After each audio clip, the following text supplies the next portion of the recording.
My sister and I both got into high school at the same time, but our mother could only afford to send one of us. In my previous life, my sister chose to continue her studies, while I went to work in a factory. The intensity of high school was too much for my sister to keep up with, and her grades plummeted. She even got into an early relationship and became pregnant. I gained the factory manager's favor and rose rapidly through the ranks. My sister, unwilling to accept this, killed me in a fit of hatred. When I opened my eyes again, we had both been reborn on the day the results were announced. Without hesitation, my sister pushed me aside. "Mom, let my sister go to school." Watching Mom nod with a guilty expression, my younger sister smiled. "Sister, this time it's your turn to endure the hardships of studying." She had no idea, in my previous life, how I longed to study. "The family is really struggling. I've borrowed from all my relatives and friends, and I've only managed to scrape together 5,000 yuan. My mother's voice came through, filled with pain. I opened my eyes in confusion. Then I saw my mother, hunched over, crouching in front of me, her weathered face filled with guilt. She kept rubbing her hands together, and after a long while, she finally spoke with difficulty. "The family can only afford to send one person to school. Nyan, and which one of you will go?"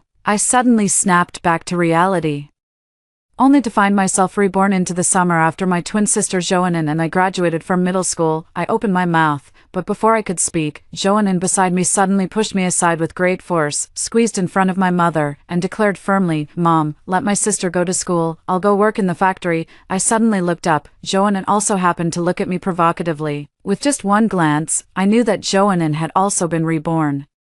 It was the same in my previous life. Joanin and I both got into the same high school, but after Dad died in a car accident, the entire burden of the family fell on Mom. She was a rural woman with no education or skills, earning only 2,000 yuan a month, yet the high school registration fee alone was 5,000 yuan. Naturally, she couldn't afford to support 2 high school students. After careful consideration, she told us with great sorrow that the family could only afford to send one person to school, while the other would have to work in a factory arranged by our uncle to help support the family. On one side was the simple life of school, and on the other was the hustle and bustle of an electronics factory. Joanin chose the former without hesitation, although I also wanted to continue my studies. But she still gave the opportunity to Joanin. Who would have thought that the pressure of high school studies was too great, and Joanin couldn't keep up for a while. On top of that, after moving to the city, she was dazzled by the bustling life and actually started secretly dating early behind her family's back. Using the money I sent her every month, she indulged in a life of extravagance outside, until the news of her pregnancy came, and the school was going to expel her. By that time, I had already risen to the position of supervisor at the factory. She came to me, begging for money to have an abortion, and then to arrange a team leader position for her at the factory. I gave her a slap for the first time, forcing her to go back to studying. Who would have thought that Joanin went crazy, pointing at me and cursing. "I knew you were jealous of me, couldn't stand to see me doing well. Why can you make money easily and live a good life, while I have to suffer at school anyway? I can't go on living, and you won't have it easy either." Her eyes red with anger, she dragged me and jumped from the 6th floor. The memory of Joanin's ferocious expression gradually overlapped with her current smugness. I instantly understood what she meant. Facing my mother's inquiring gaze, I also nodded. "All right, I'll go to school." A few days later, my uncle came to our house. He handed an employment form to my mother, his gaze lingering on me and Joanin. "Are you really going to let Nyan go to school and have Anin go to work? I think Anin has been pampered since childhood and might not be able to handle the hardship. Besides, the new factory manager is a meticulous person. Nyan is steady and hardworking, so she might be more likely to win his favor." My mother said, "Let the children walk the paths they've chosen for themselves." Joanin, afraid my mother would change her mind, snatched the employment form and filled in her name without hesitation. Seeing this, my uncle had no choice but to nod and say, "All right." After my uncle left with the employment form, Joanin gave me a sinister look. "What do you mean by diligent and hardworking? With just a junior high school diploma, you managed to become a supervisor. Who would believe there's nothing shady going on? Mom's not here. Joanin doesn't even want to pretend." The tone of voice was full of malice. I frowned. "What do you mean?" Joanin raised an eyebrow, looking at me with disdain. "Who knows if you used some underhanded methods to seduce that factory director? Otherwise, with nothing to offer, how could you possibly catch his eye?" I was a bit angry. "Joanin, watch your mouth." She scoffed and looked me up and down suspiciously. "Tell me honestly, in your past life, did you know the factory director was the illegitimate son of the Shin family in the capital, and that's why you seduced him?" I don't know. Who believes that? Anyway, I've got the upper hand in this lifetime. Once I build a good relationship with the factory director, maybe I can even go to the Shin family in the capital with him. Joanan thought that as long as she pleased the factory director and gained his appreciation, she would have the chance to go to the Shin family in the future, so she looked down on me, and I couldn't be bothered with her either. We spent the entire summer vacation in such a cold and distant manner. However, in September, when one high school started, Joanan unexpectedly came to see me off. Looking at the culturally rich school gate in front of her, she showed a look of disgust, then turned to me with a smile and said, "Joanan, for the sake of our last bit of sisterly affection, I might as well remind you that someone like you, with no money or influence, is at the very bottom of the food chain in this school. Can you guess how they'll treat you?" I carried my luggage with an expressionless face. I had heard about Joanan's past life experiences from her before. Every time she came to me for money, she would cry and complain, "Sister, I'm the only one in the whole class who doesn't have Adidas shoes. They say I'm lowering the class standard, and if I still wear cheap stuff next week, they'll strip me naked and throw me in the bathroom.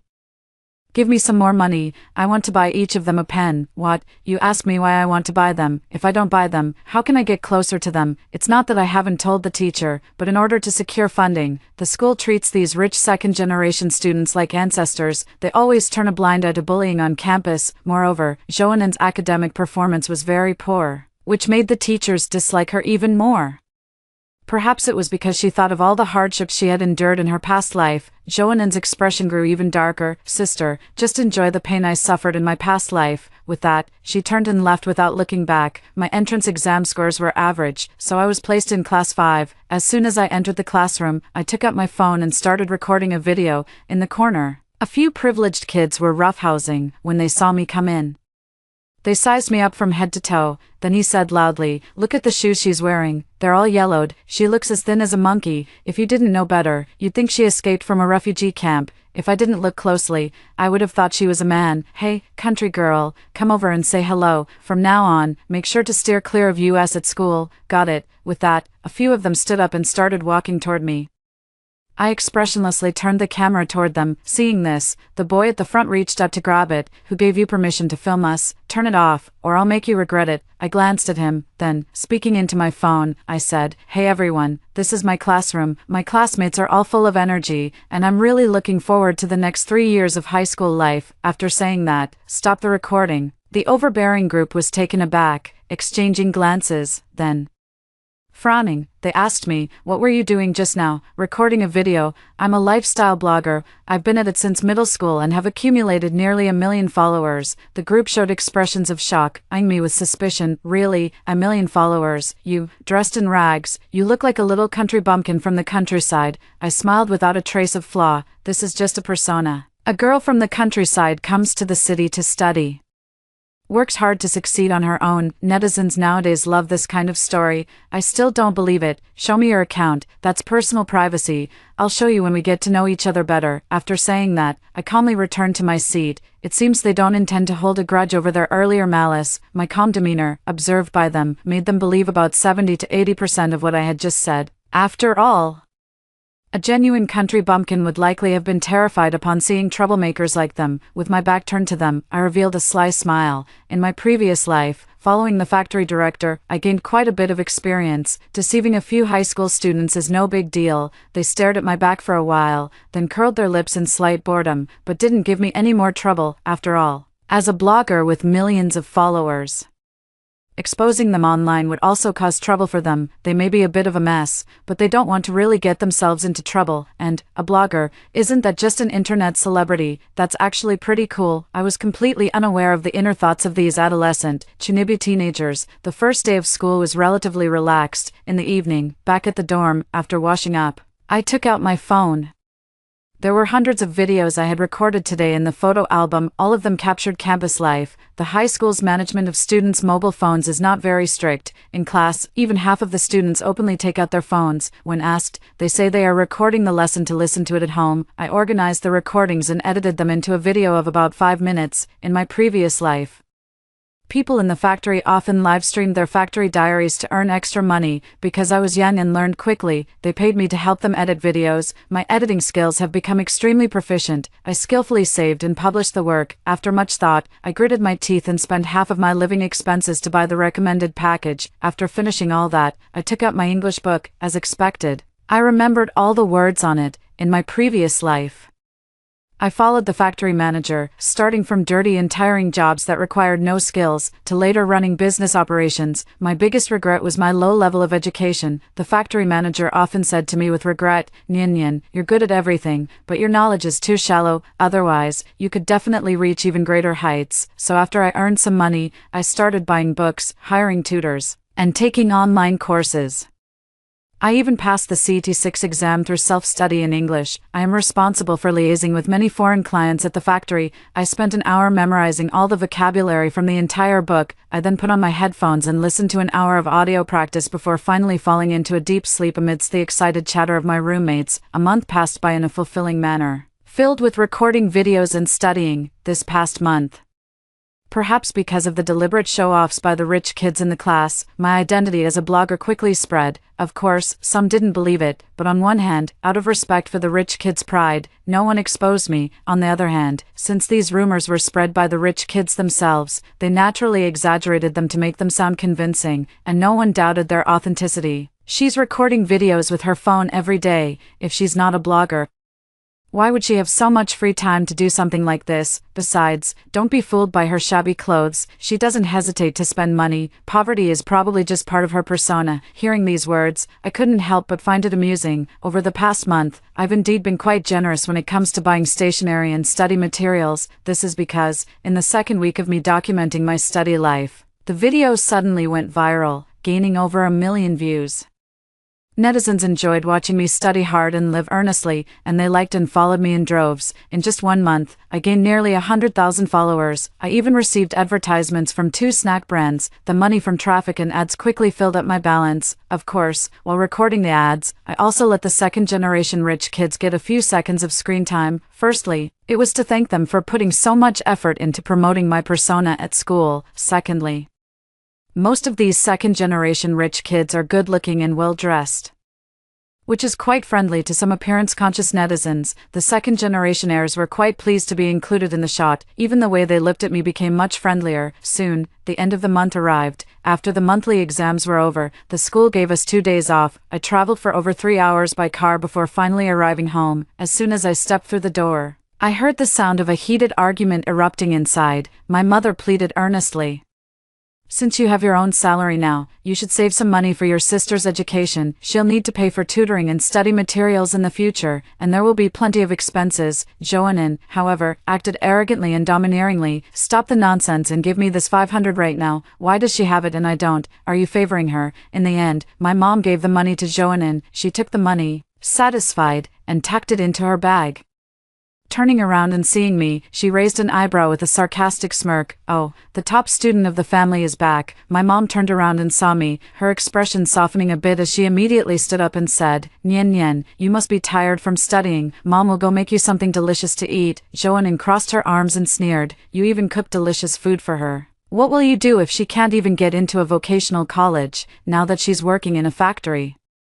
She naturally has no idea about my life at school. She probably thinks I'm just like her in her past life, constantly bullied and unable to focus on studying. My mom is used to Joanne's sharp tongue. She rolled her eyes at her and walked into the kitchen. I frowned, staring at Joanne's pocket. "You earned 3,000 yuan this month, while mom only makes 2,000 sweeping the streets. How can you still ask her for money?" Of course I spent it all. Do you think buying clothes and jewelry doesn't cost money? She's my mom too, so giving me money is only natural. Who are you to interfere? I couldn't help but let out a cold laugh. In her previous life, her mother gave Joanne 500 yuan for living expenses each month, spent 1,000 on rent, utilities, and daily expenses, and saved the remaining 500 for Joanne's education. 500 yuan was naturally not enough for Joanne to use, so she would call me from time to time, complaining about being short of money. But since I also had many expenses for entertaining clients, I told Joanne to be more frugal. Who would have thought she would become furious and say, "Doesn't your factory provide 2 meals a day? What expenses could you possibly have? 2 sets of clothes per season for changing and washing are enough. You're still so young, there's no need to dress up." I have many expenses at school. So hurry up and transfer the money to me. You're the older sister. The money you earn should naturally be spent on me. Can you stop being so selfish? The words from my past life are still vivid in my mind. How come when it comes to herself, she's so stingy that she even wants to take money from mom? Perhaps the meaning in my eyes was too straightforward. Joanne felt guilty for 2 seconds, then suddenly straightened up with righteous indignation. What are you staring at? You gave it to me yourself before, but now I'm not as foolish as you. Besides, I only have $3,000 a month. What can I even do with that? Speaking of this, she gets really angry. She thought that as long as she pleased the factory manager, she would gain favor just like I did in my previous life. After all, she believed she was prettier than me and would definitely do better, so she dressed up flamboyantly every day, looking more like she was entering a beauty pageant than a factory. But who would have thought, in this past month, the factory manager rarely came to the factory. Even when he did come, he never spared her a single glance. Instead, he spoke a few words to those who were silently tightening screws and gave them some pointers. Joanne was utterly perplexed, but she never looks for the reason within herself, so she stared at me inquisitively and asked, Joanne, what tricks did you use in your past life to seduce the factory director? I scowled. The factory director and I are just in a superior-subordinate relationship. At that moment, my mom called us to eat, and I immediately walked over, watching my resolute back. Joanne curled her lips disdainfully. TCH, what's with the act of being aloof? Isn't it just because you're afraid the factory manager will take a liking to me and bring me to the capital for a better life, even without you? I can make it on my own. The 2-day holiday passed in the blink of an eye. Before leaving home to return to school, my mom packed a lot of the pickled vegetables she had made for me. She also held on to me, chattering away with many reminders, over and over. It was the same repeated phrase, study hard and aim to get into a good university. Joanne heard this and sneered in disdain. You expect Joanne to get into college, you might as well expect the rooster at home to lay eggs. My mom gave her a light slap. Don't talk nonsense, child. Can't you wish your sister well? Joanne rolled her eyes. If you don't believe me, just wait and see. Joanne definitely won't get into college, and who knows, she might not even want to continue studying in a few months. After that, I returned to my busy life of studying and filming videos. Occasionally, I would even live stream while doing homework after evening self-study sessions. Gradually, my savings grew larger and larger. I had wanted to tell my mother about earning money to ease her burden, but every time I went home, I would see Joanne arrogantly asking my mother for money. I had no choice but to keep it to myself, and Joanne seemed convinced that I wouldn't be able to continue my studies and would drop out. She was afraid that I would eventually join the factory and snatch away the wealth and prosperity that belonged to her. So she put even more effort into her appearance. Dressing for work every day as if she were going to a nightclub, countless rumors about her immediately spread throughout the factory. Mom tried to persuade her several times, both openly and subtly, but each time, she would impatiently cut me off, and so, a semester passed. As winter break approached, my savings had already reached $500,000. With that money in hand, on a weekend morning, instead of going home, I headed to the back gate of the school. Looking at the store for transfer advertisement posted on the glass door of the desolate little shop in front of me, I took out my newly bought phone and dialed the owner's number. An hour later, a BMW stopped in front of the shop. A short, stout middle-aged man got out of the car and looked at me with suspicion. So you're the one who wants to buy my shop? I nodded. The middle-aged man, seeing me holding the latest model phone, thought I was the daughter of some wealthy family, opening a shop to start a business. He said with a smile, since you're just a young girl, I won't take advantage of you. A flat price of $200,000, and this shop along with everything inside is all yours. I rolled my eyes. I turned and walked away. Hey. The man quickly stopped me, the smile on his face fading a bit. You're not thinking my price is too high, are you? You look pretty young. Probably don't know the market rates for storefronts. He was just about to launch into a long explanation. I interrupted him. Although this shop is located on campus, there's news that the roads around here are going to be rebuilt, and it'll definitely take at least 3 to 5 years to finish. Plus, it's at the back gate of the school. So business is bound to be affected, otherwise. Why would so many owners be in such a hurry to sell their shops lately? If you're not serious about selling, I'll just contact someone else. He didn't expect me to be so well informed. He quickly put on a smile and started giving me the usual official spiel. Seeing that I wasn't budging, he had no choice but to grit his teeth and say, $150,000, not a penny less. All right, deal. $150,000 was indeed the lowest price. If it weren't for the reason I mentioned earlier, even if it were $300,000, he wouldn't have trouble selling this storefront. In fact, I do know, it is true that a road will be built near the school, but it is not this one. Instead, This road will be connected with the adjacent one, merged, and developed into a bustling commercial street. In my previous life, during my senior year of high school, Joanin, the storefronts on this street had already reached a high price of 2 million.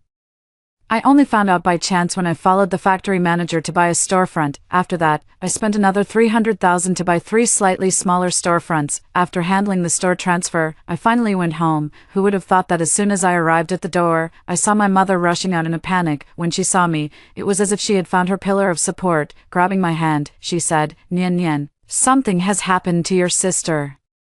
You need to come with me to the police station right away." At the police station, Joanin was sitting on a chair, disheveled and with a face that alternated between red and pale, quietly sobbing. Meanwhile, 2 police officers were speaking with a tall man around 30 years old. When my mother rushed over, one of the officers asked with a hint of disdain, "Are you Joanin's mother? This Mr. Shin has reported that your daughter illegally drugged his drink and attempted to seduce him, which is extremely serious." As soon as he finished speaking, I suddenly looked up and turned my gaze toward the man. A familiar face came into view. It was none other than Shintua, the factory manager of the electronics plant, who had recognized my talent in my previous life. However, the man who was always gentle and kind to me in my past life now has a dark, stern face and speaks in a cold tone. "You usually don't work hard at the factory, only caring about dressing up and having fun.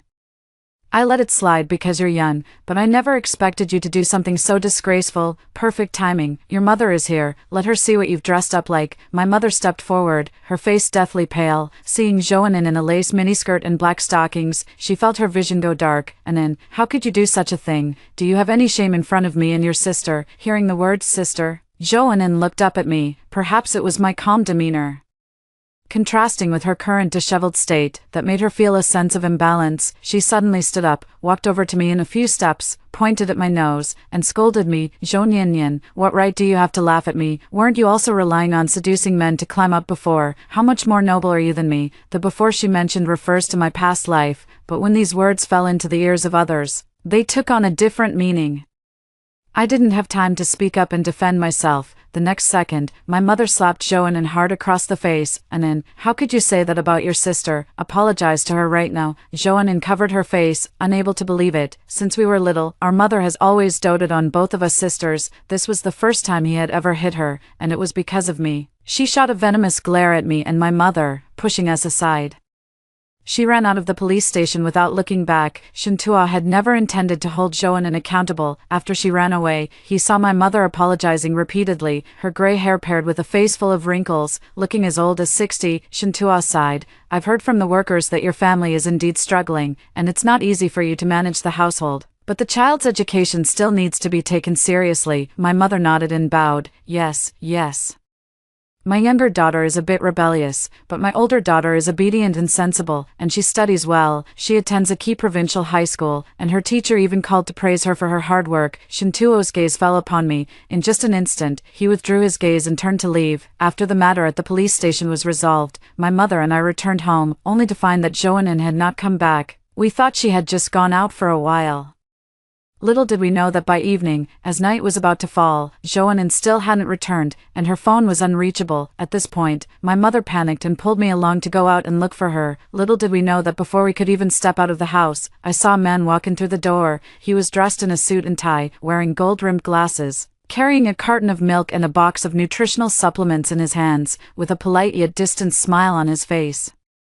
As soon as he entered, the man said in a gentle tone, "Shirjin, it's been a long time." Seeing this person's face, my mother was as if struck by lightning, frozen on the spot. Her lips trembled, and she opened her mouth several times, but before any words could come out, tears fell like a broken string. After a long while, my mother, trembling and in disbelief, squeezed out a few words as if using all the strength of her life. "Wenshuan, is it really you?" The man nodded. "It's me." After speaking, he looked at me again. "Is this Nian or Anin? They've both grown so big, and their features are quite proper." Like me, I remained expressionless, supporting my mother's trembling body as she tried to step forward. My gaze suddenly turned cold. "This man is none other. It's my father, who has been dead for 15 years. My father and mother had an arranged marriage. They only held a wedding banquet and never registered their marriage. After getting married, they used the wedding gifts to open a shop in the county town. My father was responsible for driving and sourcing goods, while my mother managed the shop. At the age of 3, my father drove off a cliff due to fatigue and disappeared without a trace. But everyone assumed he was dead. after all.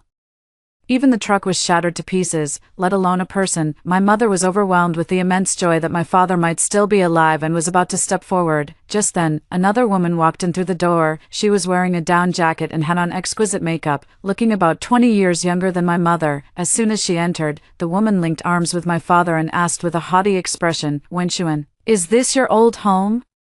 It's so shabby, it must have been tough for you." My mother's excited expression instantly turned deathly pale. She looked urgently at my father, as if seeking an answer. "Wenchuan, who is she?" The woman nudged my father's arm. My father immediately said, "This is my wife." My mother couldn't believe it. "She's your wife? Then who am I?" My father frowned. "Shirjin, don't get so worked up. She saved me, and we fell in love at first sight. After being with her, I finally understood the true meaning of love. If you want me to be happy, you should let me go." The woman curled her lips and said disdainfully, "Why bother explaining so much to them? You two never even got a marriage certificate. In the end, it's all her own fault for being so cheap, staying with you without any status and even having 2 children. After saying that, she looked at me, a hint of jealousy flashing in her eyes. My father nodded and continued her words, "Shirjin, I don't want to dwell on the past anymore. I've started a whole new life now, and the reason I came back this time is to take my 2 daughters to the city so they can live a better life." My mother widened her eyes, instantly snapping out of her sadness. She gripped my hand tightly and looked at my father with caution. "You want to take An and Nyanyan away?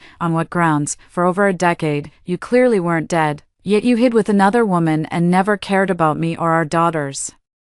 Now that they've grown up, you show up and think you can just take them away with a few casual words. You're dreaming." My father's words just now snapped her back to reality. His interaction with the woman also made my mother see clearly the heartless man who had abandoned his wife and daughters. My father's face turned pale, then flushed with anger. He said, "Shirjin, why are you so harsh with your words? I'm only thinking of what's best for our daughters.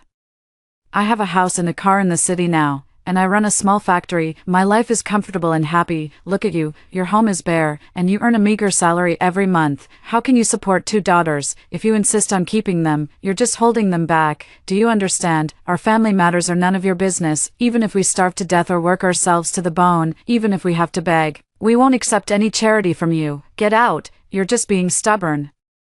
My father cursed angrily and then added, "You refused so decisively. Have you even asked for your daughter's opinion? She's grown up now. Does she really want to continue living in this kind of family, in a life without any light?" After saying that, he turned to look at me, speaking gently. "Good daughter, come with your dad. I'll take you to the city for a better life. Your Aunt Bai has prepared a very beautiful dress for you. Your Aunt Bai and I don't have any children. As long as you come, you'll be our most precious daughter." I curled my lips and sneered coldly, "No need. I don't care for your wealth and glory." My father's face darkened for a moment. "How can you be so ungrateful?" After saying that, he seemed to suddenly remember that he still had a daughter. Those sharp eyes swept around the room. "There's still a daughter. Let her come out, and I'll ask if she's willing to come back to the city with me for a better life." My mother blocked the doorway, looking at him as if he were her father's murderer. "Stop shouting, and won't leave with you either. As long as I'm here, I won't allow you to take any of my daughters away." As soon as my mother finished speaking, a firm voice suddenly came from the doorway.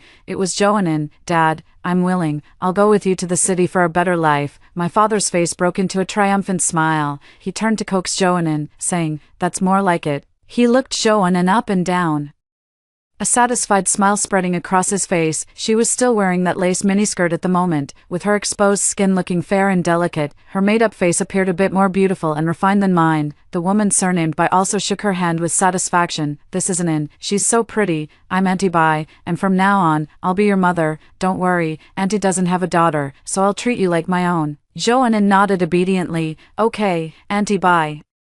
The 3 of them were enjoying themselves, looking just like a family, but my mother was deeply hurt and said to Joanin in disbelief, "Anin, your father hasn't cared about us for over a decade. We've suffered so much. Have you forgotten all of that?" Joanin curled her lips and said, "You only favor my sister. Does it even matter to you whether I'm here or not? Besides, you said it yourself, following you would only mean hardship. Look at Aunt Bai and then look at yourself.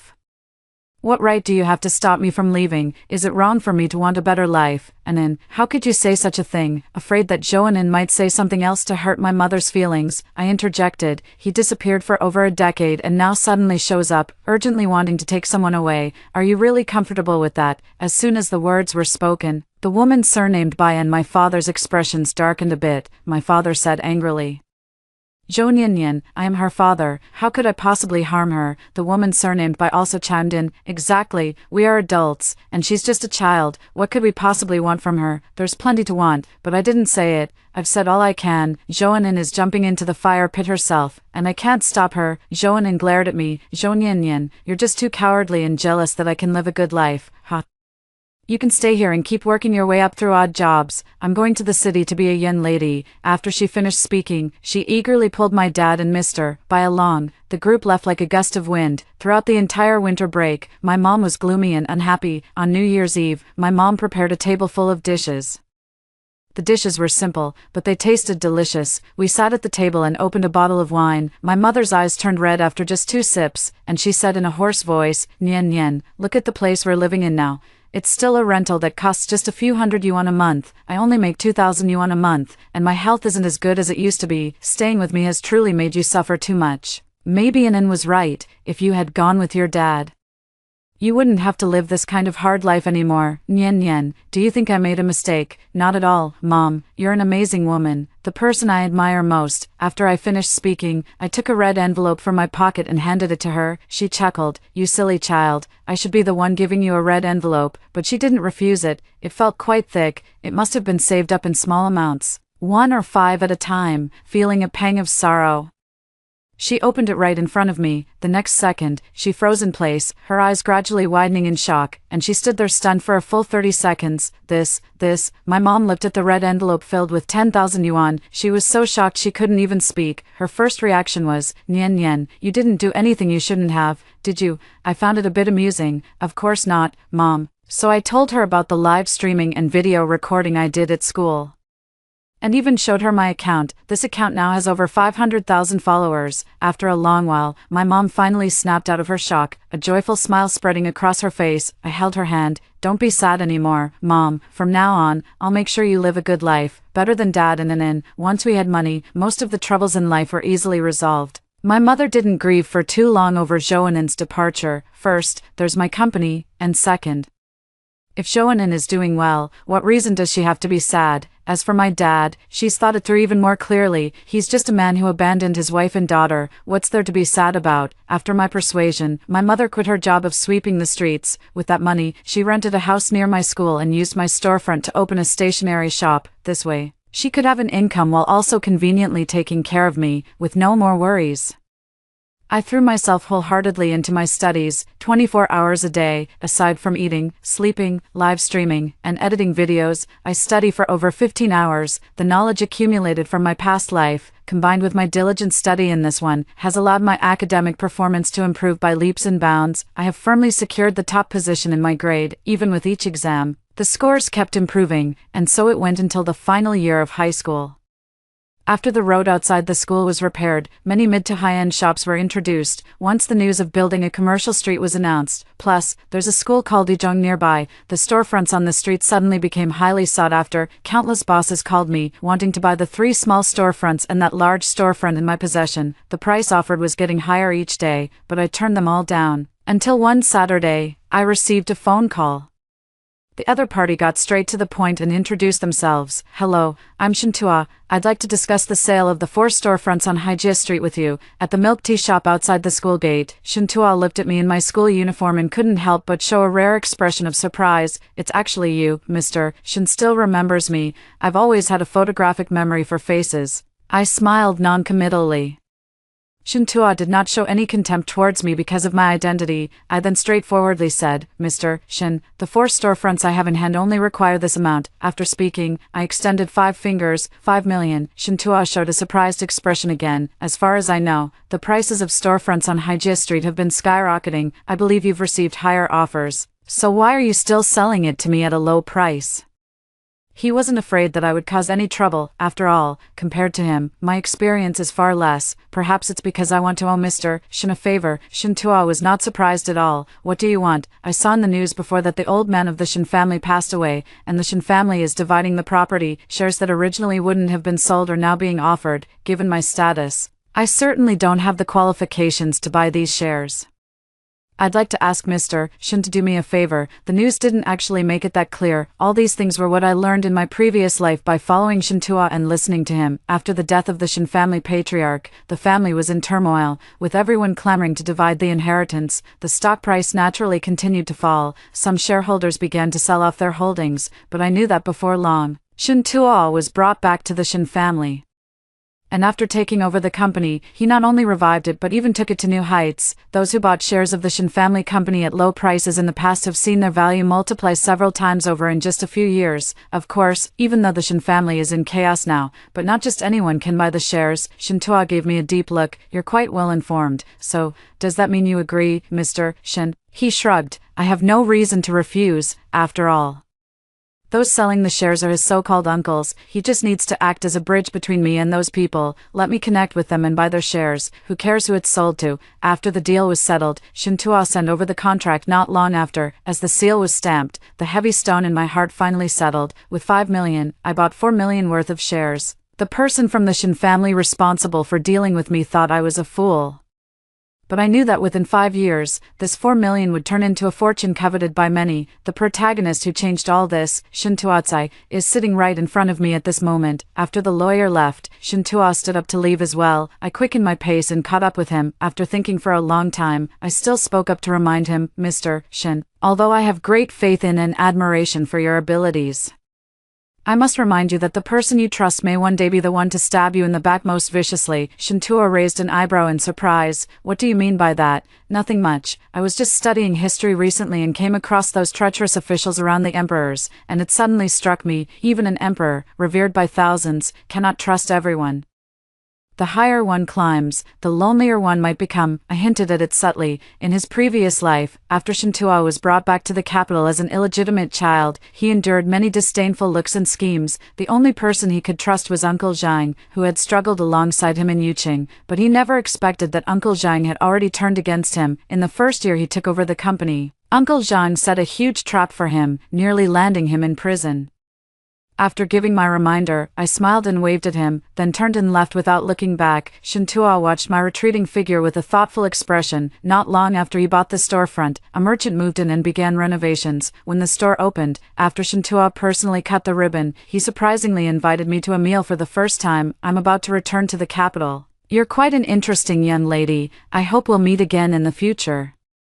After handling all matters, I devoted myself wholeheartedly to studying. 2 years passed, and I had already amassed over 3 million followers. Now, even without streaming or posting videos every day, I still earn a substantial income from advertisements alone. As a result, I reduced the frequency of my online activities and increased my study time, working even harder every day. Even the teacher advised me with a mix of relief and concern to balance work and rest. Time flew by in the blink of an eye. Soon, the day of the college entrance exam arrived. My mother was even more nervous than I was, speaking in a much softer tone every day, as if afraid of disturbing me. In the morning, she took me to school, but at the school gate, we ran into Zhouanen, my dad, and the woman surnamed Bai. The three of them craned their necks, looking around, and when they saw me, they walked over aggressively. Zhouanen was wearing a skirt, carrying a small bag, and dressed very fashionably. It seemed she was doing well. She looked at me smugly and blurted out, "Zhou Nian, haven't you dropped out yet? I didn't expect you to be so thick-skinned, able to stay this long." My mother shielded me behind her, looking at the three of them. It was as if they were looking at an outsider. "What are you here for?" my father said with dissatisfaction. "Nian is still my daughter after all. She's taking the college entrance exam. Can't I come to see her?" Bai rolled his eyes. "What's with their attitude? They act like we're trying to harm them, treating our goodwill as ill intent." Zhouanen flatteringly chimed in, "Exactly, Dad. I've said it all along. Zhou Nian definitely won't get into university. It's so hot here, we should head back early." My dad nodded along. Then, as if bestowing a favor, he said to me, "After all, we're father and daughter. Nian, if you don't get in, you can come work at my factory. I'll arrange an easy job for you." With that, the three of them got into the car and drove off without a second thought. My mother's face flushed with anger. "Nonsense, Nian studies so well, she's definitely going to do great on the exam." I patted her reassuringly. "Don't worry, Mom." Perhaps it was because I was holding in a breath of frustration. I was especially focused while working on the problems. My thoughts flowed more smoothly than before, when I handed in the paper. I even felt like I had performed exceptionally well. After the college entrance exam, I completely relaxed. I returned to the house in the county town with my mom and started organizing things, just waiting for the results to come out. After I fill out the school applications, I'll take her on a trip. On the day the results were released, my mother nervously waited in front of the computer, just waiting to know as soon as possible. Time passed bit by bit.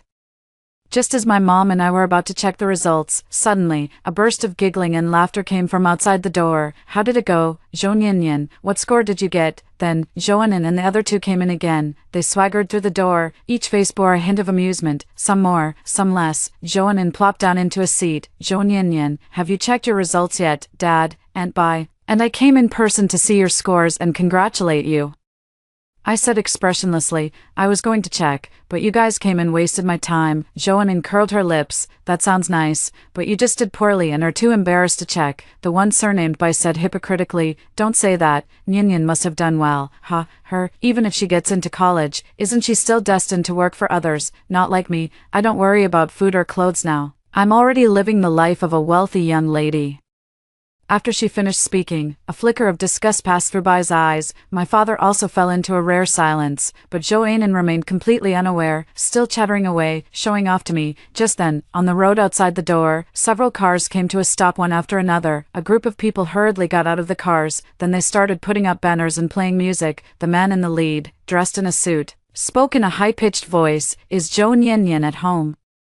I stood up in confusion. What's wrong? The man excitedly grasped my hand. Congratulations, congratulations, Arnaud. One high school has been established for over 140 years, and this is the first time we've produced a provincial top scorer in the college entrance examination. Quick, where's the banner? Put it up. Where's the photographer? Come and record this. I want all the teachers and students in the school to see the face of the top scorer, me, my mom, Zhouanin and the other two.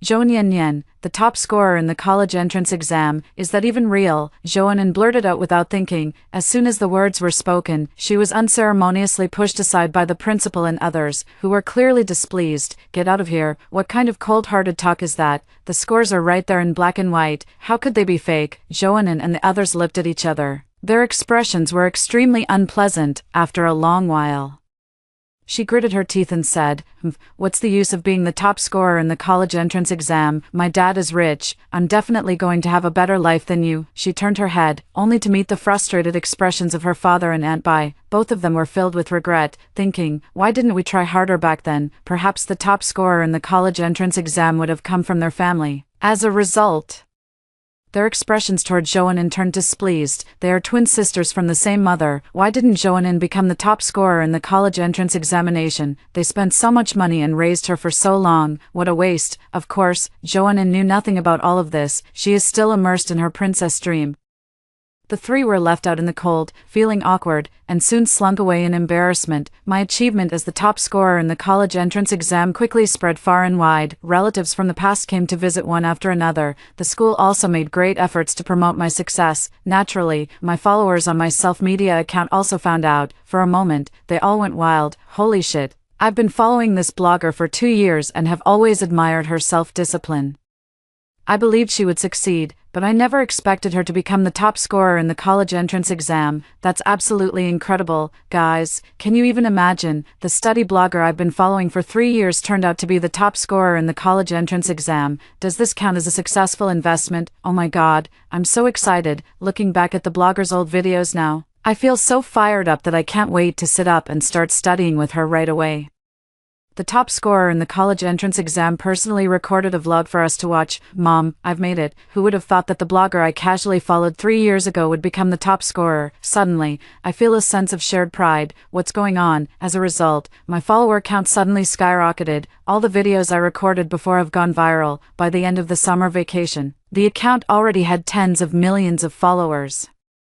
When I finally freed myself from the busy schedule again, I heard that Zhouanin had actually gotten married. She is about the same age as me. She had just turned 18 not long after finishing the college entrance exams, yet she was married off by the woman surnamed Bai and my father to a man nearly 60 years old. I heard that the man was a partner in the Bai family's factory. He had originally planned to take his orders to a rival factory, but because he married Zhouanin, The Bai family's orders were secured. Hearing this, both my mother and I fell into an unusual silence. After a long while, she let out a deep sigh. It's all self-inflicted. In the end, I chose Tsinghua University and rented a house in the capital, planning to take my mother with me to develop in the capital. After all, the Shin family is also there. I also hold shares in the Shin family's company. The day my mother and I went to the capital, the sky in September suddenly lit up with lightning and thunder. I stood by the roadside, trying to hail a taxi. At that very moment, someone rushed toward me from behind. Zhou Nianyan, go to hell. After saying that, a gleaming white knife was thrust toward me. I dodged it with quick reflexes. Even so, my arm was still cut open. Enduring the pain, I looked up angrily and saw Zhouanan holding the knife, staring at me with venomous eyes, looking as if she wanted to devour me alive. With one strike failing, Zhouanan had already lost the initiative. Seeing the situation here, my mother was so frightened that she quickly ran over to shield me. When she got a clear look at Zhouanan's face, she froze for a moment, unable to believe it. And then, how could it be you? The person before her was Zhouanan, but she was completely different from the girl she had been just a few months ago. She had lost a lot of weight. Her face was frighteningly pale, and there were scars and bruises all over her body. She looked utterly haggard. She gritted her teeth tightly. Zhou Nianyan, it's all your fault. If it weren't for you, how could I have been forced by my father to marry that perverted old man? Why do you get to live a glamorous life while I have to struggle just to survive? You've ruined my entire life. I'm going to kill you. I'm going to kill you. After saying that, she raised the knife again. Fortunately, a passerby had already called the police. Soon, the police came and took Zhouanan away. Not long after, Zhouanan was sentenced to 10 years for attempted intentional homicide, and her post-marriage experiences were also exposed. Although the old man and the two members of the Bai family would not face legal punishment, the court of public opinion and online violence taught them a lesson in humanity. Soon, the Bai family's factory went bankrupt. Both of them went bankrupt as a result. After I went to study in the capital, Shintua personally received me. During the dinner, he smiled and told me something. After you reminded me last time, I went back and investigated the people around me. I never expected the one with issues to be Uncle Zhang. He was someone my mother left for me and had been with me for over a decade. I never thought he had already switched sides to my stepmother. After careful questioning, I found out he had actually tampered with the company's accounts. Fortunately, I discovered it in time. I nodded. Fortunately, nothing happened. Shintua asked me again, what are your plans for the future? I let out a sigh. The past and present began to overlap, of course, to welcome my brand new life. After hearing the first story above, what are your thoughts? Feel free to share your opinions in the comments section. Next, there is another similar story. Let's continue to see. My roommate bound herself to a life-stealing system. As long as she kept using my things, she would gradually acquire my face and abilities. In my previous life, she borrowed skincare products, clothes, and jewelry from me. Finally, with a face identical to mine, they pushed me into the sea to drown. From now on, I am the heiress of the James family. When I opened my eyes again, I had returned to the day of my freshman year. My new roommate fawned over me, trying to win my favor. Mia, I forgot to bring my shampoo. Can I borrow yours? I handed it to her expressionlessly. Sure. Then I turned around and gave the item to a homeless person. This time, I'm going to give her a different life. Mia, I forgot to bring shampoo. Can I borrow yours? I had just opened my eyes when I heard Emma's coquettish voice. Seeing the pleading face at the bathroom door, I finally realized that I had been reborn on the first day of my freshman year. In my previous life, Emma would also act coquettishly like this, borrowing this and that from me. From shampoo and skincare products at first, to clothes, bags, and jewelry, and even later when she went for an internship, she occasionally borrowed my car. My family was very wealthy, and my parents taught me from a young age not to be stingy with friends. Moreover, Emma used the excuse of being good friends, so I never took these small matters to heart. Until graduation day, we went on a vacation to the seaside. I heard her say disdainfully to other classmates, I've had enough of Mia for a long time. She thinks she can look down on others just because she's rich. If I had her conditions, I would definitely be better than her. Suppressing my anger, I waited until the banquet was over and confronted her. Who would have thought she would become so enraged and push me into the sea? Then, to my horror, her face slowly transformed into mine. Emma pressed my head firmly into the water. From now on, Mia, I am the heiress of the James family, and I will definitely live a more brilliant life than you. It was then that I realized Emma had long been bound to a life-stealing system. As long as she kept using my things, she would steal my energy. Eventually, she would steal my face and abilities, completely becoming me. Right now, I look at Emma's smiling face. It hasn't yet become mine, it's still completely her own face. I take a deep breath to calm myself, then hand her my shampoo with an expressionless face. Sure, go ahead and use it. Use it as long as you want, use whatever you want. This time, I will definitely give you a different life. The next night, when Emma was taking a shower, she asked to borrow my shampoo again. Mia, the shampoo I ordered online won't arrive for another 2 days. Can I borrow yours for now, once mine arrives? You can use mine too. I looked up. At this point, she and I weren't yet close, unlike in my past life, where later on, she could just take my things with a simple greeting. She wore an uneasy smile on her face. Seeing me look at her, she immediately said, "Don't worry, I'll only use a little. Mia, your family is so wealthy, and you're such a kind person, you'll definitely lend it to me, right?" The other two roommates exchanged glances upon hearing this and remarked sarcastically, "Just because her family is wealthy, does that mean she should lend it to you? Why don't you just go buy it at the supermarket?" Emma gave them a disdainful look. "You're not rich people, what do you know? We're not, but are you? Clueless fools, I'll be one sooner or later." Both roommates frowned and turned to persuade me, but they saw that I had already handed the shampoo to her. They hesitated to speak, and I smiled kindly. "It's okay." Before Emma entered the bathroom, she sneered at the two roommates. "Some people are just narrow-minded and can't stand to see others succeed. When I'm rich in the future and you're still working for others, you'll realize how wise I was." Emma used my shampoo to wash her hair for 3 days in a row. On the 4th day, she returned the shampoo to me with an excited look on her face. "My shampoo has arrived. Here's yours back, Mia. You're really too kind." As she spoke, she suddenly leaned in cautiously and pointed to the sunscreen on my desk. I forgot to buy sunscreen, and I noticed you seem to have extra. Could I borrow a tube? I'll return it once I buy my own." Return it? She never returned it in her past life. I expressionlessly took back the shampoo and then handed her the sunscreen. "Return it to me after the military training is over." Emma gratefully accepted the sunscreen, but as soon as she turned around, she curled her lips and cursed. "By the time the military training is over, this bottle of sunscreen will be used up." She still wants me to return it. She's rich but so stingy, so don't blame me. The day after Emma returned my shampoo, I noticed that her hair had become smoother and shinier than before. When she woke up early in the morning and saw her thick, lush hair, a look of pleasant surprise spread across her face, and she murmured, "I never thought it would actually work." But as soon as she turned around and saw my thick, dark, long hair, she shook her head in frustration. That's why she borrowed my shampoo for 3 days. She could have hair half as good as mine. If she could borrow it for more than 7 days, wouldn't that completely replace me? Thinking of this, she applied the sunscreen she borrowed from me last night while looking at my fair and smooth skin with envy. She wants my hair, my skin, and my figure too. A hint of madness gradually appeared in Emma's eyes. I pretended not to see, packed up my things, and went out. Today is the first day of military training. During the day, after and during the grueling training, in the evening, under the organization of the instructor, we started playing the handkerchief game. The handkerchief landed behind Emma, and she pretended not to see it. Then, amid everyone's teasing, she said with a mix of pride and shyness, "Then I'll sing a song for everyone."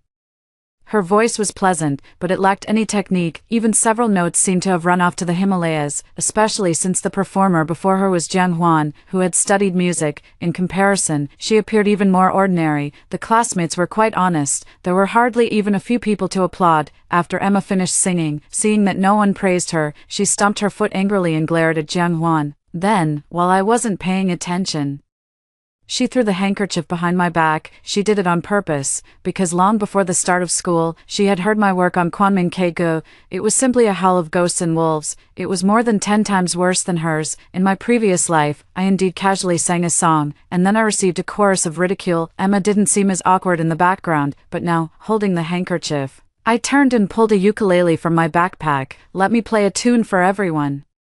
I know how to play many instruments, and the ukulele is one of the simplest among them. Even so, my fluent and melodious rendition of Zebra left everyone in awe. Everyone had just finished studying in a tense and exciting atmosphere, so who had time to learn an instrument? Even if they did, they never thought of bringing it out at this moment. Thus, my ukulele stood out remarkably. Plus, the pitch-black playground, the dim street lights, and the youthful boys and girls in their prime.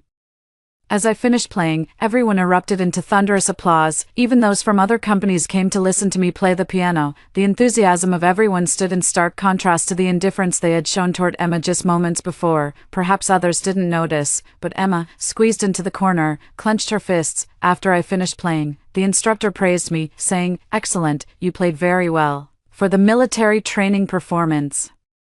our company can recommend you to perform. Upon hearing this, Emma immediately spoke up. Instructor, what about the others? Upon hearing this, the instructor shook his head and said, each company only has one spot, and this is for ranking and earning academic credits. We should definitely recommend the most talented student in the company. What if others also want to participate? All right, from now on, we'll hold talent shows every night after training. If there are better candidates, we can select them. Upon hearing this, Emma nodded thoughtfully. The boys who were watching the excitement and not minding the trouble, upon seeing this, all teased, what's wrong, Emma? Do you want to go too? Oh dear, you don't even listen to what you're singing. Can it compare to the ukulele they're playing? Stop embarrassing yourself. Your singing isn't even half as good as Jiang Huan's. Going up there would just disgrace our company. Emma shot me a resentful glare in the darkness, then she said disdainfully, what do you all know? It's just playing the ukulele. I can even sing while playing. The performance spot is definitely mine. So, when she returned to the dormitory in the evening, she ingratiatingly approached me. Mia, can I borrow your ukulele? Don't worry, I promise I won't damage it. I'll definitely return it to you after the military training.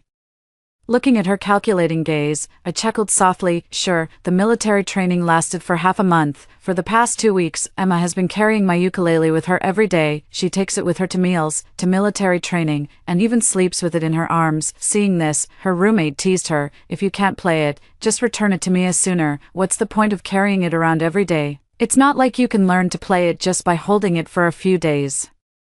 Emma rolled her eyes and said, you guys don't understand, I can actually play, and I'm even better than Mia. Just wait for me to dazzle everyone tonight. That evening, after the training session, the instructor continued to organize the talent show. Because the performance is scheduled for tomorrow, not only can it earn you credits, but it's also a great opportunity to showcase yourself. So many students actively sign up. There are singing, dancing, and poetry recitals. Although there are many options, none of them can match the impact my ukulele has on them. After reading it, the instructor said loudly, after looking around, I still think Mia's performance is the best. He had barely finished speaking. Emma suddenly stood up, clutching my ukulele. Instructor, I can play and sing. Upon hearing this, the instructor's eyes lit up, playing and singing. That's even better than just playing without singing, and with accompaniment, even if Emma goes off key a few times. It won't be noticed. Moreover, her voice is a bit husky, which, paired with the ukulele, is perfect for singing folk songs. It just so happens that a few leaders above really like folk songs. The instructor immediately said, all right, you go ahead. If you play well, I'd be happy to recommend you. Emma's face lit up with joy. She had already checked the system just now. The energy had long been absorbed and completed. At the same time, my phone received a transfer notification for 10 yuan. Classmate said, thank you for being willing to sell me the ukulele at such a low price. This is my first time getting into an instrument, and I will definitely practice hard. I replied with a smile, no problem, after the military training ends, I'll bring it to your dorm. I turned off my phone, looked at Emma, and sneered coldly. The system's rule is that whoever owns an item can steal that person's skills, or abilities, or beauty, and with enough energy, even swap faces with them. Once the theft is successful, it's a perfect copy and paste, but if the item changes hands before the theft occurs, what was stolen would only be the new owner's ability. So, as early as last night, I had already sold this ukulele in a second-hand group chat, and the buyer was a complete newbie. After checking the energy, Emma immediately excitedly activated the theft skill. Then, she held the ukulele and walked to the very center of the company with her head held high. No one expected a dark horse to emerge halfway, and all eyes turned to her with anticipation. Emma followed my lead and sat down on the lawn. Then, she struck a pose and plucked the first string, but the next second, she frowned deeply. What's going on? Why was she so unfamiliar with this ukulele? Shouldn't all the knowledge and skills have flooded into her mind the moment she picked it up? She tried plucking another string. Another one was plucked, yet his expression grew increasingly unpleasant. The instructor and other classmates also noticed something was wrong. Why haven't you started yet? Do you even know how to play? Don't rush her, she might still be tuning. Doesn't making music require inspiration? Are you kidding? That ukulele was perfectly fine in Mia's hands just a few days ago, and she played it so well. How come it doesn't work when she's holding it? Listening to their comments, Emma's back was already soaked in cold sweat. It was unclear how much time had passed. The instructor stood up impatiently. Tonight's training is over. Let Mia handle tomorrow's performance report. Upon hearing this, Emma immediately grabbed the instructor's sleeve. No, I can play too. You have to give me this opportunity. Then why don't you play? Emma was so anxious that she kept cueing the system. However, aside from stealing energy, the system never showed up normally. until the head instructor blew the whistle signaling the end of the training. Emma held that ukulele. Not a single note was played again. The instructor turned away helplessly. Then the spot will go to classmate Mia. I said thank you and pointed at Jiang Huan, saying, I want to team up with Jiang Huan. She can sing, and I'll play the ukulele. Jiang Huan is the girl who studied music. In her past life, Emma stole Jiang Huan's singing skills. She incorporated performance elements into her singing. It was only then that I got the chance to shine in the performance report. This opportunity should have been Jiang Huan's. If I could go, she should naturally go too. The instructor nodded. That's even better. As soon as I returned to the dorm, Emma couldn't wait to find me. She got straight to the point. Mia, what's going on? Why can you play tunes with this ukulele? But I can't. I pretended to be puzzled and tilted my head. I can play because I know how. Don't you know how to play? Emma was left speechless. That's not really what she wanted to ask. But she was afraid of exposing the system. She had no choice but to force a smile and try to cover it up. Of course not. I just didn't want to take your spot. Since I consider you a good friend. I let out a scoff, took the ukulele from her hands, and headed out of the dorm. She immediately stopped me. Where are you going? I said. To return the ukulele. I borrowed it from another classmate. Emma paused for a moment, then suddenly understood. You mean, the ukulele isn't yours? She suddenly understood, so it wasn't a system issue. The next second, a surge of anger rose in Emma's heart. Why didn't you say so earlier? She glared at me reproachfully. If she had known the ukulele was borrowed, she would never have taken the ukulele away. Isn't there a girl in the company who sings well? She steals her singing skills. Add a little innovation. How can we secure a spot? Thinking of this, Emma immediately stopped me again. It's all your fault for not telling me clearly in advance. Making me miss this opportunity. Mia, you have to take responsibility for me. Since you can team up with Jiang Huan, you can add me in too. I turned to look at her and sneered. Blame me. You said you wanted to perform the ukulele. And I even borrowed the instrument for you. What right do you have to blame me? As for teaming up, what talent do you have, singing or dancing? Perhaps my words were too sharp. Emma also realized that her attitude had been too hasty just now. She immediately softened her tone. I didn't mean it that way. Oh, Mia, you're the first friend I made in college. Aren't friends supposed to help each other? Add me in, and I'll help liven up the atmosphere for you all. I tugged at the corner of my mouth. Not needed. With that, I turned and walked away. Emma stared at my resolute back, grinding her teeth in frustration. Who do you think you are, acting all high and mighty, just because your family paid for you to learn a few instruments? I'm clearly smarter and more talented than you. Just wait. When the time comes, even if you beg me, I won't give you a second glance. After delivering the ukulele, I didn't head back to the dorm right away. Instead, I turned and went to the dorm supervisor's office. Auntie, these are some skincare products I bought, all genuine, high-end brands. They just don't suit me, so I'd like to give them to you. The dorm supervisor accepted them with pleasant surprise. Then, she found the nearly empty bottle of sunscreen. She asked me, why is this already used? I pretended not to know. Oh, maybe I accidentally grabbed the wrong one. It's fine. Anyway, the military training is over. And I don't really need it anymore. You can have it too. If you don't want to use it, just throw it away. The dormitory aunt nodded upon hearing this. It's fine. I'm not picky. A while later, while the aunt was taking a shower, I sneaked in again and swapped out the skincare set I had given her with an identical one. This is stealing. The stolen skincare products still belonged to the dormitory supervisor. After I rejected Emma, she didn't come to borrow things from me for a while. She planned to find a new target to steal abilities from, but no matter how hard she looked, she couldn't find a girl more beautiful, outstanding, or from a better family background than me. But last time we parted on bad terms, she couldn't bring herself to come to me to borrow something. She was even more afraid that I wouldn't lend it to her, which would embarrass her. Her hesitation continued until she confessed her feelings to a senior in her department. The other person said to her, "Sorry, but I actually like Mia from your class. I only helped you because I wanted to use your connection to add her as a friend. Could you help me get in touch with her?" Emma asked with red eyes. "I've been caring for you and helping you with everything these past few days. You don't even know Mia, so why do you like her and not me? What does she have that I don't?" Hearing someone he liked being belittled naturally made the senior unhappy. He immediately frowned and retorted without hesitation, "She's prettier and has better poise than you. Any normal person would choose her over you, right?" Emma was furious. She left with a parting shot. "You'll regret this." He ran back to the dormitory and aggressively rummaged through my skincare products, saying, "Mia, lend me your skincare products." Emma suddenly appeared, startling the other roommates. After hearing her words clearly, they immediately frowned and said, "You have your own. Why do you keep using Mia's? If you're going to borrow something, at least have the right attitude." acting so high and mighty, anyone would think Mia owes you something. Their words made Emma, who had been boiling with anger, calm down. She put on a flattering smile again. Mia, I was just too anxious earlier. Don't take it to heart. You're so generous and wealthy. It's just a bit of skincare products. Surely you're willing to lend them to me, right? The system had told her before.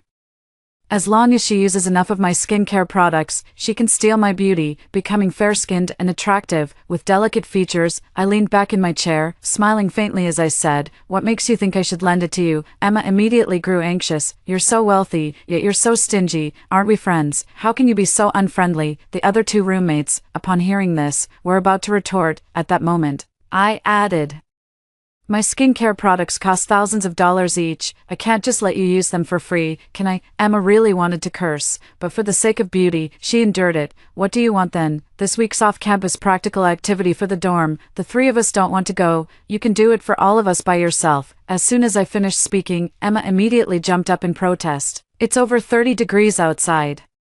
And there's so much work to do. Am I supposed to handle it all by myself?" I withdrew my gaze. "If you're not willing, then forget it." Emma looked at the array of high-end skincare products covering the table, thinking of the senior's words again. Finally gritting my teeth, I said, "All right, I'll help you do it." Early on the weekend morning, after using my skincare products, Emma glared angrily at us who were still resting, then put on her volunteer uniform and stormed out. Seeing her leave, the other two roommates poked their heads out. Did she really go, just to use Mia's skincare products? If you ask me, without the financial means, yet still dreaming of using luxury items, she's crazy. She just sees that Mia is easy to talk to and wants to take advantage. Mia, next time just say no to her. We can handle the volunteer activities ourselves. Listening to their words, I revealed a meaningful smile. In her previous life, Emma, relying on her system, never took her roommates seriously. She rarely participated in such thankless social activities. Every time, it was the other roommates who helped her sign in and clock out. Now it's her turn to repay these karmic debts. Emma covered for us during the 2-day outdoor activities over the weekend. When she returned, she had tanned a shade darker. Filled with resentment, she used my skincare products without holding back.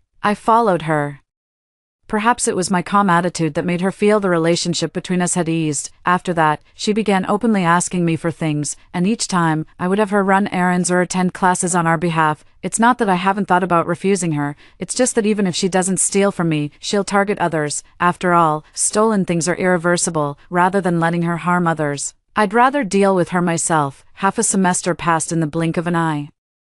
The school began selecting etiquette ambassadors. They were responsible for the opening and closing ceremonies of award events and large-scale galas. Such activities typically drew the attention of the entire school. Therefore, the standards for etiquette ladies are extremely high. I naturally signed up to participate. Along with me, Emma also signed up. The registration forms were submitted collectively, and when the classmates saw Emma's name prominently listed among them, they immediately said, "Wait, the etiquette hostess requires a height of at least 1.65 meters, and isn't Emma even under 1.6 meters? Mia has both looks and a great figure, and her presence is impressive. You have nothing, so you'd better not go." Emma got anxious and typed angrily, "Who do you think you're looking down on? You're just sucking up to Mia because she's rich, a bunch of snobs. I'll definitely make you all eat your words in this competition." Her words offended everyone. Everyone rolled their eyes and said, "We were just giving you a suggestion, we didn't mean anything else." Exactly, these large-scale competitions are all live-streamed online, and there are many spectators on site. If you embarrass yourself, it's your own face you'll be losing. Although the preliminary round requirements are quite lenient, only requiring height and posture to meet the standards, your height of 1.6 meters clearly falls short. Forget it, don't try to persuade her.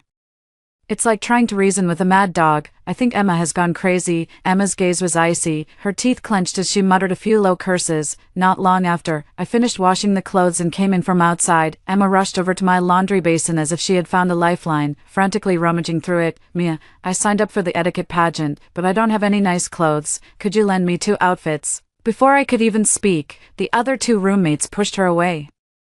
"Emma, I think you've gone crazy. Borrowing makeup and skincare products is one thing, but now you're even borrowing clothes. These are personal items, you know." "Exactly. It's not like you don't have your own clothes to wear. You're just trying to keep up appearances because Mia buys all designer brands." Emma's eyes were red as she glared at them fiercely. "What do you know? It's just a few outfits. Do you think I care about them?" If it weren't for the fact that the preliminary competition is in a week and I need to be 165 centimeters tall, who would want to wear someone else's clothes? Since you don't appreciate it, then I don't need to lend it to you. I snatched the clothes from her hands and walked expressionlessly to the balcony to hang them up. Seeing this, Emma scolded me from behind. Mia, how can you be so heartless? I helped you with so much work earlier.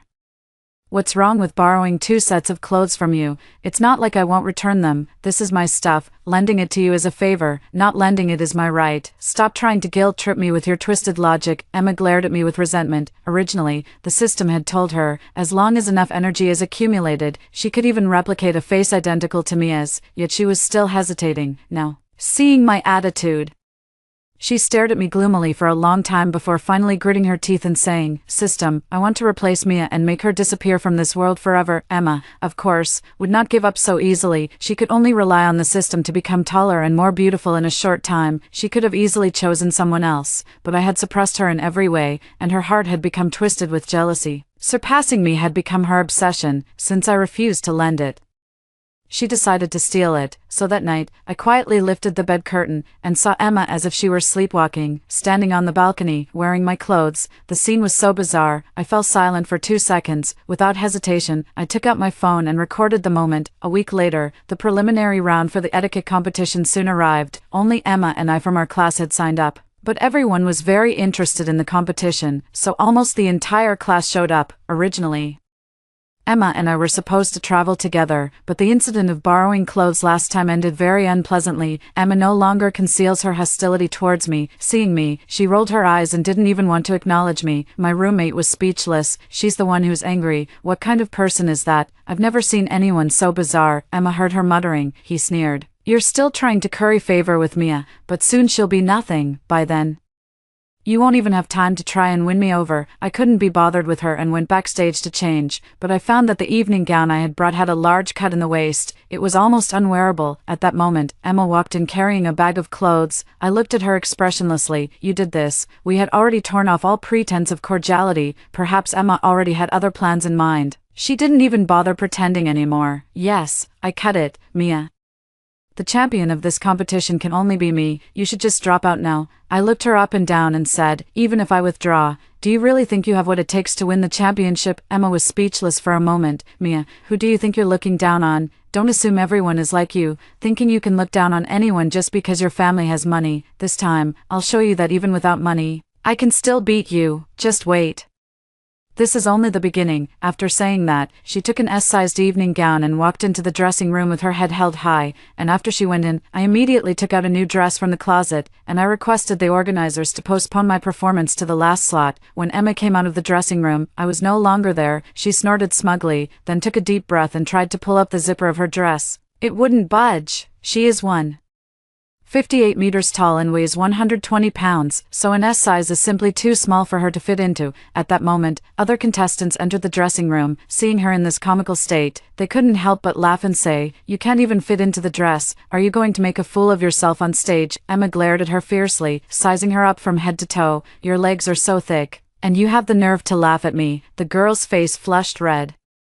"At least I'm not as broad-shouldered and thick-waisted as you. You don't know a damn thing. In a moment, I'll have a better figure than all of you, and I'll make you self-righteous women eat your words." After saying that, she immediately fled the changing room and found a secluded spot. "System, I'm ready. Hurry up and help me change." "Okay." Detecting that the host has sufficient energy, now proceeding with the replacement of bodily functions. As this voice sounded, Emma's face grew increasingly flushed with excitement. She stared intently from the window at the competition venue, watching the girls with their pretty faces and good figures. Soon, she would be just like them. No, she would become even more beautiful than them. As long as she accumulates a bit more energy, she can take Mia's face. When the time comes, she will definitely trample these snobbish people under her feet. Emma is immersed in excited fantasies. At the same time, she felt her field of vision growing wider and wider. It seemed she had grown quite a bit taller. It looks like it was a success. Replacement complete. With the system's prompt tone, the competition organizers' call for numbers sounded. "Next, please get ready, Emma." She immediately stood up excitedly and headed towards the competition venue, completely unaware that a cool breeze seemed to be blowing against their back. A large area of skin was exposed to the air. Next, please get ready, Emma. Coming, I'm right here. Emma raised her hand and squeezed into the crowd. As soon as she stood still, countless gazes from all around turned toward her. First, there was shock, then disbelief, and finally, a complex mix of emotions that was hard to put into words. Wait, is she serious? Oh my God, is this a girl? Could it be some kind of transgender person? Holy crap!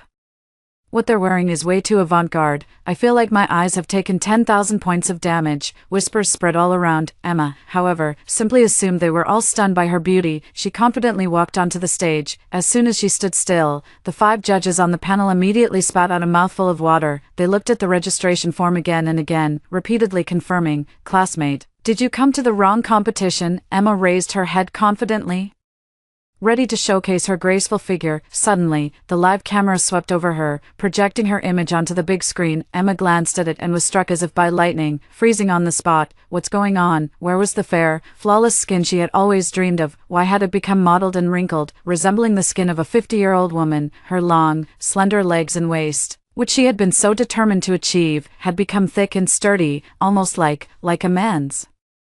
Her goal of growing taller had indeed been achieved, but wasn't Mia supposed to be 170 centimeters tall? Why did she now seem as tall as 180 centimeters? Emma looked at the unfamiliar self in the picture. She turned her head, and the other would turn as well. Whatever expression she made, the other would mirror it. Emma suddenly let out a scream and fell to the ground. My face. What she wanted were delicate features like Mia's, not a face that had aged 40 years in an instant. There were quite a few people below who recognized Emma. Seeing her like this, everyone took out their phones and started taking pictures. Although Emma is now 8 meters tall, with a burly build like a man, and looks at least 30 years older, but from her facial features, it can still be vaguely recognized that this person is Emma. Everyone was shocked. Holy shit, what kind of black magic did Emma pull? She looked perfectly fine this morning. Did she get a sex change? Or was she taken over by aliens? This is just too bizarre. This is terrifying. I'm posting this on my social media. Who would have guessed she used to be a 19-year-old student? Under the strange gazes from the audience, Emma completely broke down. She tore at her own face, screaming and shouting on stage. The organizers had no choice but to have her removed from the stage, but she didn't stay down for long. I walked up, wearing a red dress. I remained calm and composed, and the 5 judges immediately gave high scores. Emma saw this scene. Suddenly, she rushed onto the stage as if gone mad, like tearing at her own face. She was about to lash out and tear at mine. How is this possible? Why have I become like this? Did you do something, Mia? It must be you. You're jealous of me. You tampered with something. How could I have turned out like this? Give me back my beauty. Give me back my good figure. Give it all back to me. Everyone quickly restrained her, intending to hand her over to the instructor. I was protected in the middle by my classmates, watching her go crazy with indifference. I did indeed give her a push that led to her becoming like this. She borrowed my skincare products,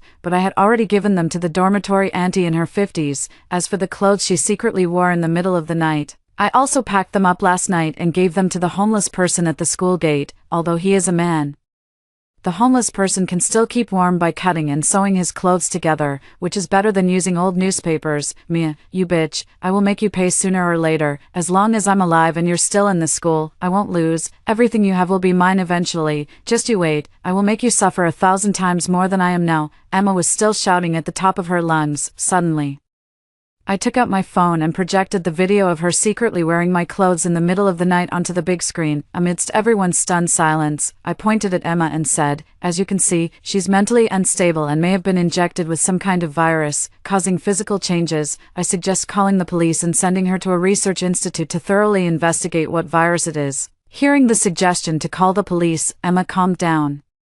She couldn't afford to go to jail. She still had the system. Her life wasn't over yet. So, under everyone's skeptical gaze, she returned to normal. "No, don't call the police. I'm fine. I just took some hormone medication, and it's having an effect. I'll be fine after resting for a few days. We're all classmates. You could tell I was normal before, right?" Upon hearing this, the others hesitated and nodded. They were all students. Watching the commotion was one thing, but if they actually called the police and ended up having to take responsibility, they didn't want to deal with all that trouble. So, they all said, forget it. She seems quite normal now. Maybe it really was the drug hormones. That's quite pitiful. We'll let her off this time, but don't go crazy again next time. It's terrifying." Emma assured them, "Don't worry, it definitely won't happen again." But as soon as she turned around, a sinister expression appeared on her face. She stared at me intently and said, "Mia, you just wait, I'll make you pay." Although Emma doesn't understand why she has become like this, but she doesn't believe that her system has been discovered by me, that is something of a higher dimension. She attributed all of this to my stinginess. I was unwilling to lend things to her, so I gave her fakes or something else to use, but it didn't matter, she already had better things. She had already assured the system that this thing must belong to me. As long as she absorbs enough energy and doesn't let the thing fall into someone else's hands, she can definitely replace me. That afternoon, Emma moved out of our dormitory. At the same time, I discovered that the jade Buddha I had worn for 15 years, which I never took off, was missing. At the end of the semester, the class organized a mountain climbing trip. Although Emma had changed dormitories, she had not dropped out, so she was also part of the group. When we reached the mountaintop, everyone started setting up tents and preparing for a picnic. I and 2 other roommates were assigned to gather firewood. As I was picking them up, I suddenly realized that the area around me was empty. Just as I was about to call out to them, Emma's eerie voice suddenly came from behind me. "Mia, I've finally waited for this day." I turned around and met her gloomy smile. Instinctively, I scanned my surroundings, looking for a chance to escape. "You're not thinking of running, are you, Mia? You have no chance." She walked towards me step by step. The path beside me was already narrow, blocked by her like this. There was suddenly no way to escape. Seeing me driven to a dead end, Emma revealed a frenzied smile. "You're clever. And you might have already sensed that there's a trick behind me borrowing things from you. But so what, unless you never lose anything in your entire life, even if you throw away a single tissue, I can use it to steal your energy and slowly replace you." She pressed on step by step. "I originally planned to boil the frog slowly, letting you enjoy yourself a little longer, but you're just too ungrateful, Mia. People like you, who think they're better than others just because you come from a wealthy family, deserve to die. They flatter you only because you have money. And men like you only because of your face. Without these, you're nothing. Why should you step on my head?" I frowned as I looked at her. "You're wrong. While I've had support from my family, most of what I've achieved is the result of my own hard work. It's truly absurd for you to think you can take shortcuts and steal someone else's life." "Shut up. You can fool yourself with those words, but you won't fool me. Anyway, I've already absorbed enough energy through your jade Buddha. Starting today, I will replace you and become the Yen lady of the James family, while you take my secret and disappear forever." After saying this, she shifted her tone and murmured into the void, "System, hurry up and turn me into Mia." I looked at Emma in astonishment. Even across past and present lives, I knew she had a system, but witnessing her transform right before my eyes still left me stunned. About half a minute later, Emma looked at me again, but this time, her face was completely gone. In its place was the face of an old woman, covered in scars and with a bluish-gray complexion. Emma seemed to sense that something was wrong. She touched her own face. When she felt the hideous scar, she suddenly let out a sharp scream. Then, with a venomous glare, she stared fixedly at me. "How is that possible, Mia? That jade Buddha has been your personal item since you were a child. How could it not be yours?" My expression of surprise gradually gave way to a teasing smile. Looking at her terrified expression, I slowly said, "Who told you that you have to wear your own things since childhood?" When I was 5 years old, I went to a mountain temple to worship the Buddha. On the way, I encountered an old woman with a fierce face, covered in scars. She calculated that I was destined to face a calamity and took out a jade Buddha, saying that this object could help me avert this disaster. I still remember it to this day. At that time, she clearly stated that she was only lending the item to me. One day, when I see her face again, I can return the item to her. Looking at Emma, who had the exact same face as the old woman, I gritted my teeth, mustered all my strength, and shattered the jade Buddha in a fit of rage. So this is what the old woman meant by return. Even after smashing the jade Buddha, Emma still wasn't satisfied. She said in a chilling tone, "Mia, my life is ruined because of you. I'm finished. And you won't get away with it either. Even if I die, I'll drag you down with me." After saying this, she made a move to lunge at me. At that moment, my roommate, who had disappeared earlier, immediately rushed out and pinned Emma down. "Call the police, Mia. Emma is just too inhuman. She must be sent to a research institute." Damn, I saw her transform into a living person with my own eyes. It was absolutely terrifying. Even before going up the mountain, I had anticipated that Emma would make a move against me, so I had already warned my roommates in advance, asking them to prepare a high-definition camera to save my life at the critical moment. At first, they thought I was exaggerating, but having experienced being drowned in her previous life, the current Emma is only more insane. It's not impossible for her to try to kill me right in front of so many people. They tied Emma up, then they sent me the footage recorded by the camera. Along with the changes in Emma that I had captured earlier, I asked my father to send the person and the items to the research institute. Not long after, the research results came out. As expected, they discovered high-dimensional technology in Emma's mind that does not belong to this world. Now that Emma has become like this, the technology seems to have died, and they are trying to figure out how to extract it for further study. As for the outcome after the separation, what about Emma's result? Probably, it will remain like this forever. Plus, she is aging rapidly. All the cells and organs in her body are no different from those of an elderly person. If change does not come, then one can only wait for natural aging and death. After hearing the two stories above, what are your thoughts? Feel free to share your opinions in the comments section. Looking forward to hearing from you. If you liked this story, don't forget to like it, share it, and subscribe to my channel. See you next time.